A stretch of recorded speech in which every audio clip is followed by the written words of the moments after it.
বিসমিল্লাহির রহমানির রাহিম। যেসব মনীষী ইসলামের বিধান সম্পর্কে জ্ঞান অর্জন করে তা অন্যান্য মানুষের কাছে পৌঁছে দেওয়ার জন্য আজীবন আপ্রাণ চেষ্টা করে গেছেন, তন্মধ্যে ইমাম আবু হানিফা রহমতুল্লাহ ছিলেন অন্যতম। তার এ প্রয়াসকে আল্লাহ তাআলা কবুল করে নিয়েছেন, যার ফলে পৃথিবীর প্রচুর সংখ্যক মানুষ তার ইজতিহাদকে কবুল করে নিয়েছেন নিজেদের জীবন সমস্যার সমাধান হিসেবে। পৃথিবীর দিকে দিকে তিনি আজ একজন ইসলামিক স্কলার হিসেবে সুপ্রসিদ্ধি লাভ করেছেন। তার কৃত ইজতিহাদ ও মাযহাব ছড়িয়ে পড়েছে বিশ্বময়। তার সামনে অঢেল সম্পদ উপস্থাপন করা সত্ত্বেও তাকে এ পথ থেকে সরানো যায়নি। বলা হয়, তার সামনে পৃথিবীর অগণিত ভোগবিলাস পেশ করা হলেও তিনি তা প্রত্যাখ্যান করে আখিরাতকেই প্রাধান্য দিয়েছেন। তার আসল নাম নুমান ইবনে সাবিত ইবনে ঝুয়াওতি, তবে বিশ্বময় তিনি আবু হানিফা নামেই পরিচিতি লাভ করেছেন। কুরআন হাদিস গবেষণা তথা ইজতিহাদের ক্ষেত্রে তার অবদান অনস্বীকার্য। তাকে সমকালীন যুগে ফকিহদের সর্দার বলে গণ্য করা হতো।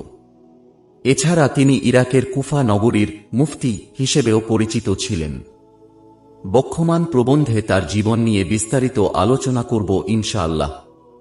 ইমাম আবু হানিফা রহমতুল্লাহ এর আসল নাম ছিল নুমান ইবনে সাবেত ইবনে ঝাওতি রহমতুল্লাহ। আবু হানিফা ছিল তার কুনিয়াত বা ডাকনাম।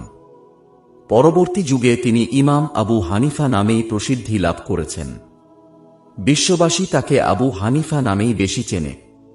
ইমাম আবু হানিফা রহমতুল্লাহ ৮০ হিজরিতে আব্দুল মালেক ইবনে মারওয়ানের খেলাফত আমলে ইরাকের কুফা নগরীতে জন্মগ্রহণ করেন। ছোটকাল থেকে সেখানেই তিনি বেড়ে ওঠেন এবং জীবনের প্রাথমিক সময়গুলো পার করেন। তার প্রাথমিক জীবন কেমন ছিল এ বিষয়ে ঐতিহাসিকগণ বেশি কিছু উদ্ধৃত করেননি, এটুকু ব্যতীত যে তিনি ছিলেন একজন প্রসিদ্ধ কাপড় ব্যবসায়ী। বাজারে তার প্রসিদ্ধ একটা দোকান ছিল, সেখান থেকেই তিনি ব্যবসা পরিচালনা করতেন। ব্যবসায় তার সততার পরিচয় পেয়ে দিকবিদিক থেকে লোকেরা তার দোকানে ভিড় জমাতেন। এভাবে তিনি জন মানুষের কাছে ব্যাপকভাবে পরিচিত লাভ করলেন। শেষ পর্যন্ত তিনি একটা বড় কাপড়ের কারখানা স্থাপন করেছিলেন, সেখানে বহু সংখ্যক শ্রমিক তার অধীনে কাজ করতেন। ইমাম শাবি রহমতুল্লাহ তাকে ইলমের ব্যাপারে উৎসাহিত করার আগ পর্যন্ত তিনি এ ব্যবসাকেই নিজের ক্যারিয়ার হিসেবে নিয়েছিলেন। ইমাম আবু হানিফা রহমতুল্লাহ শিশুকালে আনাস ইবনে মালেক ও আব্দুল্লাহ ইবনে আবি আওফা রাদিয়াল্লাহু আনহু সহ বেশ কিছু সাহাবীর সাক্ষাৎ লাভ করেছিলেন। ইমাম সুয়ুতি রহমতুল্লাহ এর বর্ণনানুযায়ী তিনি ৪ জন সাহাবীর সাক্ষাৎ লাভ করেছিলেন। তারা হলেন আনাস ইবনে মালেক, আব্দুল্লাহ ইবনে আবি আওফা, সাহল ইবনে সাদ ও আবু তোফায়েল রাদিয়াল্লাহু আনহু। কিন্তু তিনি তাদের কারো কাছ থেকে শিক্ষা গ্রহণ করতে পারেননি।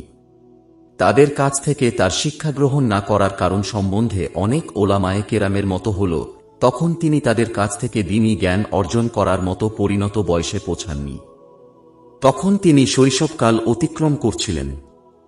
ইমাম আবু হানিফা রহমতুল্লাহ তার কর্মজীবনের প্রথমে একজন সফল ব্যবসায়ী ছিলেন। ব্যবসায়ী ছিল তার জীবনে একমাত্র ব্রত। ব্যবসা তার সমগ্র চিন্তা চেতনার জগতকে আচ্ছন্ন করে রেখেছিল। এমতাবস্থায় মহান আল্লাহ তাআলা ইমাম শাবি রহমতুল্লাহ এর মাধ্যমে তাকে ইসলামের খেদমতে অবদান রাখার সুযোগ করে দিলেন। তার ব্যক্তিগত অনুপ্রেরণায় তিনি ইলম অর্জনের পথে আত্মনিয়োগ করেন এবং এরই পথ ধরে পরবর্তীতে কুরআন ও হাদিস গবেষণার পথে নিজেকে নিয়োজিত করেন। একদিন তিনি ইমাম শাবি রহমতুল্লাহ এর সাথে সাক্ষাৎ করলেন। তখন তিনি ইমাম আবু হানিফা রহমতুল্লাহ কে ইলমে দ্বীনের জ্ঞান অর্জন করার জন্য উদ্বুদ্ধ করলেন। তার উৎসাহে ইমাম আবু হানিফা রহমতুল্লাহ ইলমে দ্বীন অর্জনের পথে আত্মনিয়োগ করেন, হয়ে যান ইসলামী শরিয়াহর একজন জগৎবিখ্যাত মুজতাহিদ। এ ব্যাপারে ইমাম আবু হানিফা রহমতুল্লাহ বলেন, একদিন আমি ইমাম শাবি রহমতুল্লাহ এর পার্শ্ব দিয়ে অতিক্রম করছিলাম, তিনি তখন বসেছিলেন। আমাকে দেখে কাছে ডাকলেন, জিজ্ঞাসা করলেন, তুমি কোথায় যাওয়া আসা করো? আমি বললাম, আমার যাওয়া আসা রয়েছে বাজারে। তিনি বললেন, আমি বাজারে যাওয়া আসার কথা বলছি না, বরং আলেমদের কাছে যাওয়া আসার কথা বলছি। আমি বললাম, আমি তাদের সাথে খুব কমই যাতায়াত করে থাকি। তিনি বললেন, এমনটি করবে না, বরং তোমার উচিত ইলমে দ্বীন অর্জনের দিকে মনোনিবেশ করা এবং আলেমদের সাথে সময় কাটানো। আমি তোমার মধ্যে প্রতিভা দেখতে পাচ্ছি। তার কথা আমার অন্তরে দাগ সৃষ্টি করল। ফলে আমি বাজারে যাওয়া আসা বাদ দিয়ে ইলম অর্জনের দিকে মনোনিবেশ করলাম এবং তার কথায় আল্লাহ তাআলা আমাকে অনেক উপকৃত হওয়ার সুযোগ করে দিলেন। ইমাম আবু হানিফা রহমতুল্লাহ ছিলেন অত্যন্ত পরহেজগার একজন ব্যক্তিত্ব। তিনি নিষিদ্ধ কোনো কাজের ব্যাপারে অত্যন্ত কঠোর সতর্কতা অবলম্বন করতেন। তার সামনে দুনিয়ার সব রকমের ভোগ ও বিলাস পেশ করা সত্ত্বেও তিনি তা পিছনে ছুঁড়ে ফেলে দিয়েছিলেন। এছাড়াও দায়িত্ব নেয়ার ব্যাপারে তিনি সর্বদা অনীহা প্রকাশ করতেন। কেননা সুষ্ঠুভাবে দায়িত্ব পালন না করতে পারলে আল্লাহ তাআলার দরবারে কঠিনভাবে জবাবদিহি করতে হবে। তাকে বিচারকের দায়িত্ব পালন করার জন্য নির্দেশ দিলে তিনি তা অগ্রাহ্য করেন। ফলশ্রুতিতে তাকে বেত্রাঘাতসহ শাস্তি দেয়া হয়। হযরত রাবি বিন আসেম রহমতুল্লাহ বলেন, আমাকে ইরাকের গভর্নর ইয়াজিদ বিন উমার বিন হুবায়রাহ আবু হানিফা রহমতুল্লাহ কে ডেকে আনার জন্য পাঠালে আমি তাকে ডেকে আনলাম। তিনি তাকে রাষ্ট্রীয় কোষাগারের দায়িত্ব দিতে চাইলে তিনি তা গ্রহণ করতে অস্বীকৃতি জানালেন। ফলে তাকে 20টি বেত্রাঘাত করা হয়। অন্য এক বর্ণনানুযায়ী ইবনে দাউদ রহমতুল্লাহ বলেন, গভর্নর ইবনে হুবায়রাহ চেয়েছিলেন আবু হানিফা রহমতুল্লাহ কে তিনি কুফার বিচারক বানাবেন, কিন্তু তিনি এ দায়িত্ব গ্রহণে অস্বীকৃতি জানালে গভর্নর শপথ করে বলে, যদি তিনি বিচারপতির দায়িত্বও না নেন তাহলে তার মাথায় বেত্রাঘাত করবেন। আবু হানিফা রহমতুল্লাহ কে এ কথা জানানো হলে তিনি বললেন, অর্থাৎ দুনিয়াতে আমার উপর একটি মাত্র আঘাত জাহান্নামের হাতুড়ির আঘাত থেকে অনেক ভালো। আল্লাহর কসম, আমাকে হত্যা করা হলেও আমি এ দায়িত্বও নেব না। ইবনে হুবায়রাকে এ বক্তব্য জানানো হলে তিনি বললেন, তার এত বড় স্পর্ধা যে আমার শপথের বিরুদ্ধাচরণ করে আবার শপ করে। তাকে ডেকে পুনরায় শপথ করে জানিয়ে দিলেন যে তিনি দায়িত্বও নিতে অস্বীকার করলে আমৃত্যুও তার মাথায় বেত্রাঘাত করে তাকে হত্যা করা হবে। তিনি জবাবে বললেন, এত একটি মাত্র মৃত্যু, একটি মাত্র মৃত্যু আমার জন্য লেখা রয়েছে। এরপর আমাকে পুনরায় হত্যা করা যাবে না। তাকে শাস্তি প্রদানের নির্দেশ জারি করা হলে তার মাথায় 20টি বেত্রাঘাত করা হয়। আবু হানিফা রহমতুল্লাহ বললেন, আল্লাহ তাআলার সামনে আপনার কি দশা হবে সেটা একটু চিন্তা করে দেখুন। সেটা আপনার সামনে আমার যে অবস্থা হয়েছে তার চেয়েও অনেক বেশি খারাপ হবে। আমাকে ধমক দেবেন না, কেননা আমি বলি বা আল্লাহ তাআলা ছাড়া আর কোনো উপাস্য নেই। ইবাদত পাওয়ার হকদার একমাত্র তিনিই। আমি আল্লাহ তাআলার কাছে দোয়া করি তিনি যেন আপনার কাছ থেকে করায় গণ্ডায় হিসাব গ্রহণ করেন। তিনি জল্লাদকে ইঙ্গিত দিলে তাকে কারাগারে আবদ্ধ করে রাখা হয়। পরদিন সকালে দেখা গেল শাস্তির তীব্রতায় ইমাম আবু হানিফা রহমতুল্লাহ এর চেহারা ও মাথা ফুলে গেছে। সকালবেলা ইবনে হুবায়রা বলল, আজ ঘুমের মধ্যে আমি রাসূল সাল্লাল্লাহু আলাইহি ওয়াসাল্লাম কে স্বপ্ন দেখেছি। তিনি আমাকে বললেন, তুমি কি আল্লাহ তাআলাকে ভয় করো না? তুমি আমার উম্মতের একজন লোককে কেন বিনা অপরাধে শাস্তি দিয়েছ এবং ধমক দিয়েছ? তখন তিনি তাকে মুক্ত করে দিলেন। বিচারকের দায়িত্ব প্রত্যাখ্যানের ব্যাপারে বাদশাহর সাথে তার কথোপকথনের বর্ণনায় শিয়ারু আলামিন নুবালাতে এসেছে, অর্থাৎ হযরত মুগিস ইবনে বুদাইল রহমতুল্লাহ সূত্রে বর্ণিত। তিনি বলেন, খলিফা মানসুর ইমাম আবু হানিফা রহমতুল্লাহ কে ডেকে বিচারকের দায়িত্ব গ্রহণ করতে বললে তিনি তা প্রত্যাখ্যান করেন। মানসুর, আমরা যেটা চাচ্ছি আপনি কি সেটা অগ্রাহ্য করবেন? আবু হানিফা, আমি এর জন্য উপযুক্ত নই। মানসুর, আপনি মিথ্যাচার করছেন। আবু হানিফা, আমিরুল মুমিনিনই সিদ্ধান্ত দিয়েছেন যে আমি উপযুক্ত নই। আমি যদি মিথ্যাবাদী হই তাহলে আমি এর জন্য অনুপযুক্ত ব্যক্তি, আর যদি আমি সত্যবাদী হই তাহলে আমি আপনাদেরকে বলছি আমি উপযুক্ত নই। অতঃপর খলিফা মানসুর তাকে কারারুদ্ধ করলেন। ইমাম আবু হানিফা রহমতুল্লাহ ছিলেন অত্যন্ত দানশীল একজন ব্যক্তি। আল্লাহ তাআলা তাকে বিত্তশালী করার কারণে তিনি এ সুযোগটাকে খুব সুন্দরভাবেই কাজে লাগিয়েছিলেন। দানের কারণে মনে যেন রিয়া চলে না আসে সেদিকেও তিনি খেয়াল রাখতেন। এক বর্ণনায় এসেছে, হযরত আবু হানিফা রহমতুল্লাহ একবার দেখলেন তার মজলিসের একজন সাথী জরাজীর্ণ পোশাকে রয়েছে। তিনি তাকে অপেক্ষা করতে বললেন। অপেক্ষার পর যখন সবাই চলে গেল তিনি তাকে কাছে ডেকে বললেন, জায়নামাজটি উঠাও, তার নিচে যা আছে তা নিয়ে যাও। লোকটি জায়নামাজ উঁচু করে দেখল তার নিচে রয়েছে 1000 দিরহাম। তিনি বললেন, ওটা নিয়ে যাও এবং নিজের অবস্থার পরিবর্তন করো। লোকটি বলল, আমি সচ্ছল এবং আল্লাহ তাআলার অনেক অনুগ্রহের মধ্যে আছি, এগুলো আমার দরকার নেই। জবাবে আবু হানিফা রহমতুল্লাহ বললেন, আপনার কাছে কি এ হাদিস পৌঁছেনি যে আল্লাহ তাআলা তার বান্দার প্রতি দেয়া নেয়ামতের চিহ্ন দেখতে পছন্দ করেন?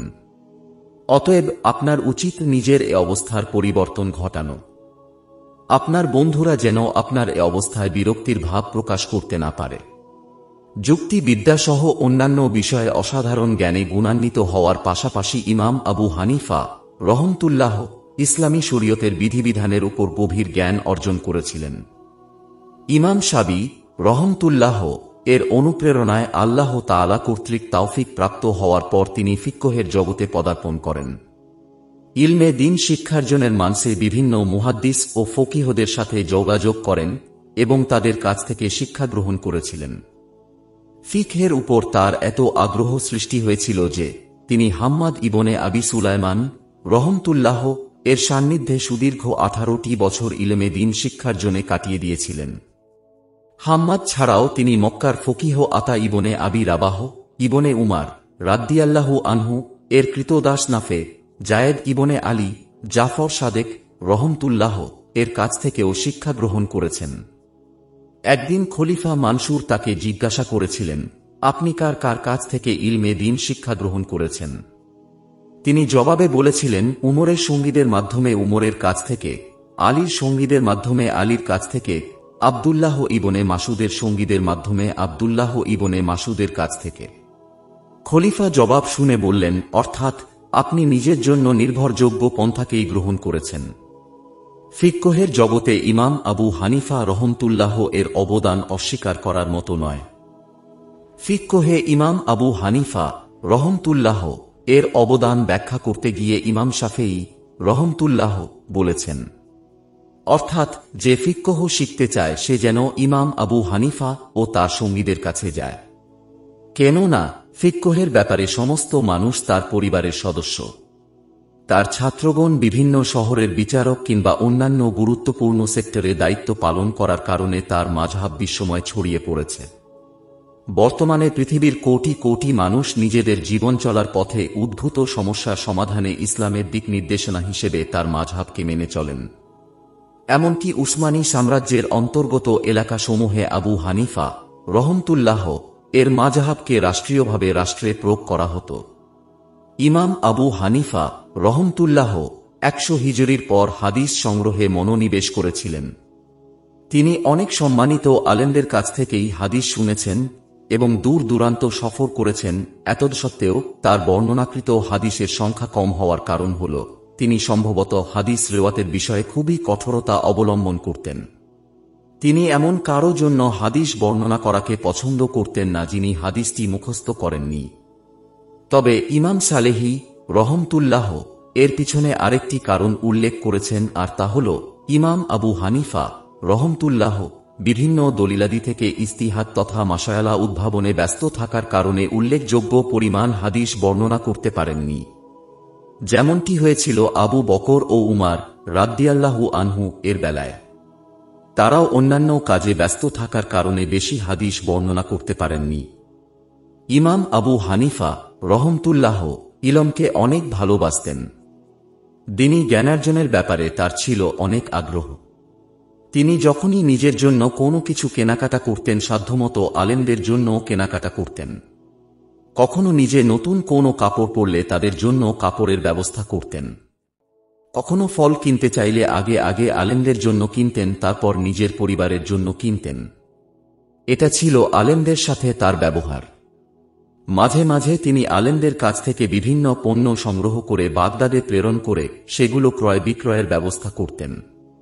বছর শেষে যা লাভ হয় তা দিয়ে মুহাদ্দিসদের প্রয়োজনীয় জিনিস ক্রয় করে বাকি অর্থগুলো তাদেরকে দিয়ে বলতেন, এগুলো আপনাদের প্রয়োজনে খরচ করুন, আমাকে এজন্য প্রশংসা করবেন না।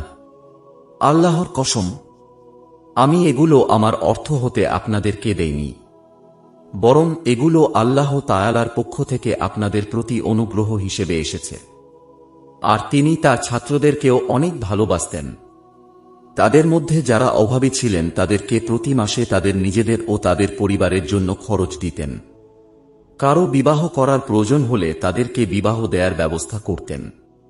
এমনকি তিনি সুদীর্ঘ 10 বছর ইমাম আবু ইউসুফ রহমতুল্লাহ ও তার পরিবারের খরচ চালিয়েছেন।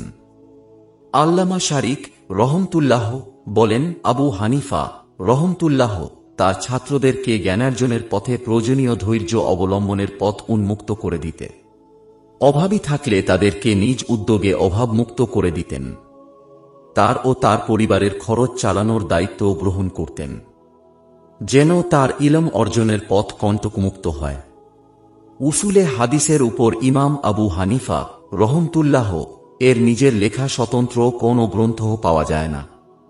তবে উসুলে হাদিস সম্পর্কিত তার বেশ কিছু বক্তব্য বিভিন্ন বর্ণনায় পাওয়া যায়। যেমন আবু হানিফা বলেছেন, অর্থাৎ আমি জাবের আল জাফি থেকে বড় মিথ্যাবাদী এবং আতা ইবনে রাবাহ থেকে উত্তম কাউকে দেখিনি। 2 জায়েদ ইবনে আয়াশ মাজহুল বা অপরিচিত। 3 ইমাম শাওরি থেকে হাদিস গ্রহণ করা যাবে কিনা জিজ্ঞাসা করলে ইমাম আবু হানিফা রহমতুল্লাহ বলেন, অর্থাৎ তার কাছ থেকে হাদিস লিখতে পারো, কেননা তিনি নির্ভরযোগ্য ব্যক্তি। তবে হারিস থেকে আবু ইসাহাক সূত্রে বর্ণিত এবং জাবের আল জাফির কাছ থেকে গৃহীত হাদিসগুলো ছাড়া। সুফিয়ান ইবনে ওয়াইনা রহমতুল্লাহ বলেন, কুফায় আমাকে সর্বপ্রথম যিনি হাদিসের মজলিসে বসিয়েছেন তিনি হলেন ইমাম আবু হানিফা রহমতুল্লাহ।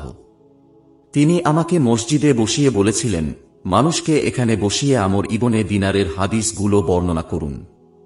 আমি সেখানে বসে তা বর্ণনা করেছিলাম। ইমাম আবু হানিফা রহমতুল্লাহ কয়েকজন সাহাবীর সাক্ষাৎ পেলেও তাদের কাছ থেকে সরাসরি শিক্ষা গ্রহণ করতে পারেননি। তবে সাহাবীদের কাছ থেকে শিক্ষা গ্রহণ করেছেন এমন লোকদের কাছ থেকে তিনি শিক্ষা গ্রহণ করেছেন।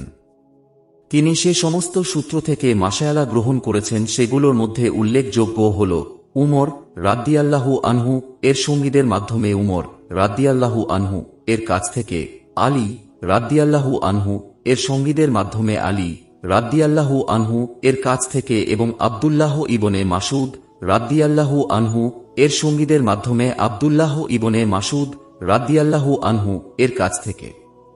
একবার ইমাম আউজাই রহমতুল্লাহ ইমাম আবু হানিফা রহমতুল্লাহ এর সাথে মক্কায় সাক্ষাৎ করেছিলেন।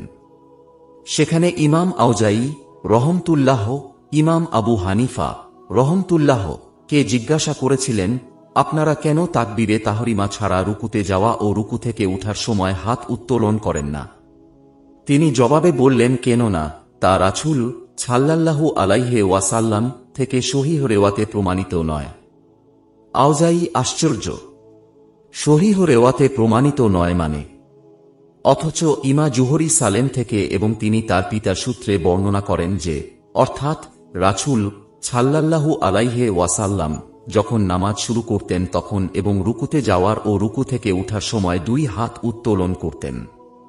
আবু হানিফা হাম্মাদ ইব্রাহিম থেকে এবং তিনি আলোকামা ও আসওয়াদ থেকে আব্দুল্লাহ ইবনে মাসুদ রাদিয়াল্লাহু আনহু সূত্রে বর্ণিত হয়েছে যে, অর্থাৎ রাসূল সাল্লাল্লাহু আলাইহি ওয়াসাল্লাম নামাজ শুরু করার সময় ছাড়া অন্য কোনো সময় 2 হাত উত্তোলন করতেন না। তারপর তিনি এর পুনরাবৃত্তি করতেন না। আউজাই, আমি ইমাম জুহরি থেকে তিনি সালেম থেকে তিনি তার পিতার সূত্রে বর্ণিত হাদিসের কথা বলছি, আর আপনি বলছেন হাম্মাদ ইব্রাহিম সূত্রে বর্ণনা করেছেন। আবু হানিফা হাম্মাদ ইমাম জুহরির চেয়ে বড় ফকিহ এবং ইব্রাহিম সালেমের চেয়ে বড় জ্ঞানী ছিলেন। এছাড়া ইবনে উমার রাদিয়াল্লাহু আনহু রাসূল সাল্লাল্লাহু আলাইহি ওয়াসাল্লাম এর সাহাবী হলেও আলকামা ফিকহের ব্যাপারে কোনো ক্ষেত্রেই তার চেয়ে কম নন। আর আসওয়াদ ও অনেক সম্মানিত ব্যক্তিত্ব। অন্যান্য মুজতাহিদ ওলামায়ে কেরামদের মতো ইমাম আবু হানিফা রহমতুল্লাহ এরও কিছু ইজতিহাদি মূলনীতি রয়েছে। সেসব মূলনীতির উপর ভিত্তি করে তিনি ইজতিহাদ করেছেন। তার এ মূলনীতি সম্বন্ধে আকবারু আবি হানিফা ও আসহাবিহি গ্রন্থে বলা হয়েছে, অর্থাৎ আমি আল্লাহ তাআলার কিতাব থেকে মাসআলা গ্রহণ করি যখন তাতে তা পেয়ে থাকি। যদি তাতে তা না পাই তাহলে রাসূল সাল্লাল্লাহু আলাইহি ওয়াসাল্লাম এর হাদিস থেকে যা নির্ভরযোগ্য বর্ণনার মাধ্যমে এসেছে তা থেকে গ্রহণ করি। আর যদি আল্লাহর কিতাব কিংবা রাসূল সাল্লাল্লাহু আলাইহি ওয়াসাল্লাম এর হাদিসের মধ্যেও সেটা না পাই তাহলে সাহাবীদের মধ্য থেকে যাকে ইচ্ছা তার বক্তব্য থেকে গ্রহণ করি এবং যার বক্তব্য ইচ্ছা পরিহার করি। তাদের বক্তব্য থেকে অন্য কোথাও যাই না। আর যখন বিষয়টি ইব্রাহিম, শাবি, হাসান ইবনে সিরিন, সাইদ ইবনুল মুসাইব এভাবে আরও কয়েকজনের নাম গণনা করে বললেন প্রমুখ ব্যক্তিদের কাছ থেকে আসে, তারা ইজতিহাদ করে আমিও তাদের মতো ইজতিহাদ করি। সিয়ারে আলামিন নুবালাতে বলা হয়েছে, অর্থাৎ রাসূল সাল্লাল্লাহু আলাইহি ওয়াসাল্লাম এর পক্ষ থেকে যা এসেছে তা মাথা ও চোখের উপর রাখি, যা সাহাবীদের থেকে এসেছে তা থেকে আমরা নির্বাচন করব। আর যা অন্যদের থেকে এসেছে তাতে তারাও মানুষ আমরাও মানুষ, আমরাও তাদের মতো ইজতিহাদ করব। ইমাম আবু হানিফা রহমতুল্লাহ ইজতিহাদের ব্যাপারে শুধুমাত্র নিজের বক্তব্যকেই যথেষ্ট মনে করতেন না, বরং ইজতিহাদ ও মাসায়ালা উদ্ভাবনের ক্ষেত্রে বেশ কিছু আলেমের সমন্বয়ে একটি বোর্ড গঠন করেছিলেন। শুধুমাত্র নিজের মতামত উল্লেখ করেই ক্ষান্ত হননি, বরং অনেক আলেমের সমন্বয়ে আলোচনা পর্যালোচনা করেই মাসায়ালা উদ্ভাবন করতেন, যার ফলে ভুল হওয়ার সম্ভাবনা অনেকাংশে কমে যেত। মানুষ যেহেতু দ্বীনি বিষয়ে যুগের পর যুগ ধরে নিজেদের সমস্যার ইসলামী সমাধানের জন্য এগুলোকে মেনে চলবে, তাই অনেক আলেমের সমন্বয়ে তিনি বোর্ড গঠন করে মাসায়ালা উদ্ভাবন করার নীতি গ্রহণ করেছিলেন। হানাফি মাযহাবের গৃহীত মাসায়ালা সমূহের মধ্যে দেখা যায় সব মাসালায় ইমাম আবু হানিফা রহমতুল্লাহ এর মতো গ্রহণ করা হয় না। কোনো কোনো ক্ষেত্রে তা ছাত্রদের মতামতকে হানাফি মাযহাবের মতো হিসেবে গণ্য করা হয়, অথচ ইমাম আবু হানিফা রহমতুল্লাহ এর মতামত তার বিপরীত। এগুলোর ব্যাপারে তিনি অনেক সতর্কতা অবলম্বন করেছেন, কেননা এগুলো সবই দ্বীনের অংশ এবং কিয়ামত পর্যন্ত মানুষে এগুলোর প্রতি প্রয়োজন অনুভব করবে। মুওয়াফফিক আল মাক্কি রহমতুল্লাহ বলেছেন, অর্থাৎ আবু হানিফা রহমতুল্লাহ তার মাযহাবকে স্থাপন করেছেন পরস্পর আলোচনা ও পরামর্শের উপর ভিত্তি করে। তিনি কোথাও নিজের মতকে চাপিয়ে দেননি। এ মহান ব্যক্তিত্ব ৭০ বছর বয়সে ১৫০ হিজরিতে আবু জাফর মানসুরের কারাগারে শাহাদাত বরণ করেন। তাকে বিষপান করিয়ে হত্যা করা হয়। তার ইন্তেকালে ওলামায়ে কেরামগণ অত্যন্ত মর্মাহত হন। চারদিকে রওল পড়ে যায় যে কুফা থেকে ফিকহ বিদায় নিয়েছে। আল্লাহ রাব্বুল আলামিন তার এ মহান বান্দাকে জান্নাতুল ফেরদাউসের মেহমান বানিয়ে নিন, আমিন।